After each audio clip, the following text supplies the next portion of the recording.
Venezuelan dictator Nicolas Maduro rallying his 8 million citizens to fight the United States, claiming it's essential to their sovereignty. This comes as President Trump deploys stealth fighter jets to the Caribbean and puts the Maduro regime on notice. And when I see boats coming in, like loaded up the other day with all sorts of drugs, probably fentanyl mostly, but all sorts of drugs, and we're going to take them out. And if people want to have fun going on the high seas or the low seas, they're going to be in trouble. Let's bring in former acting DEA administrator under Trump, Derek Maltz, along with PragerU political commentator and Venezuelan political refugee, Franklin Camargo. Franklin, I'm going to start with you because you know Venezuela very well. You know the population. Let's talk about this militia that he claims he has. What kind of militia is this, and how will they stand up to the U.S. Marines? Yes, by using simple math, we know that there are not 8 million people willing to die for Nicolas Maduro in the narco-terrorist state.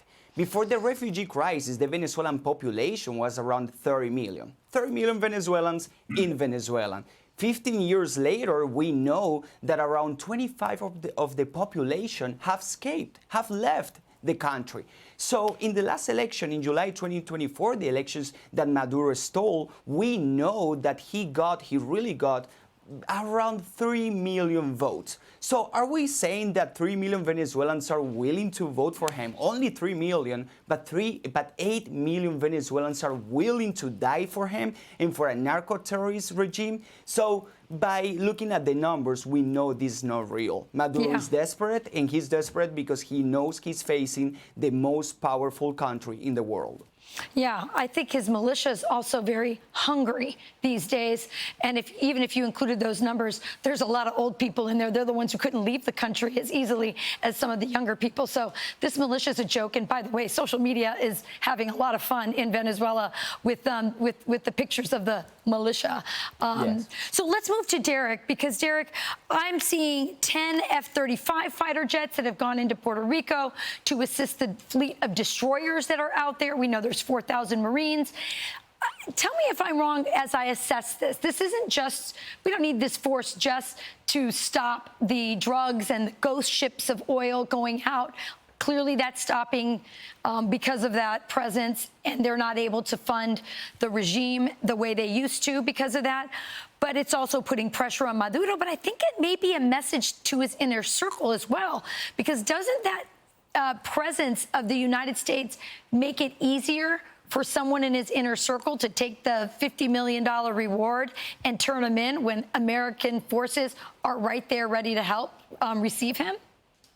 Rachel, you're right. Spot on. I mean, this president, the vice president, the secretary, Hegseth, secretary of war, I might add, have made it really clear they will use every tool on the table to keep the deadly drugs out of America, right? The top priority is to keep all Americans safe and secure. They're going to establish law and order, right? 20 years now, at least, Venezuela has been a command and control hub for global drug trafficking, not just in the United States.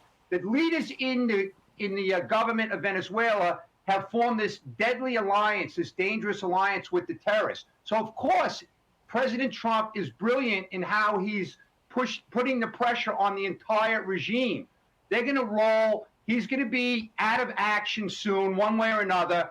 So the U.S. government, Rachel, is building an army of good to defeat the evil. As you know, because you've been covering this with me for a long time, the kids are dying at record levels.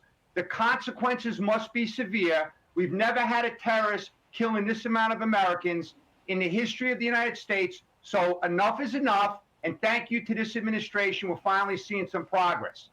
Yeah, sending a message to the entire hemisphere. Chinese out, narco dictators out.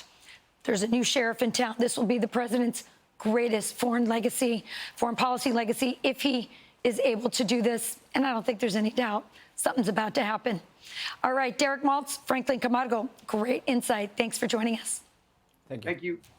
I'm Steve Ducey. I'm Brian Kilmeade. And I'm Ainsley Earhart. And click here to subscribe to the Fox News YouTube page to catch our hottest interviews and most compelling analysis.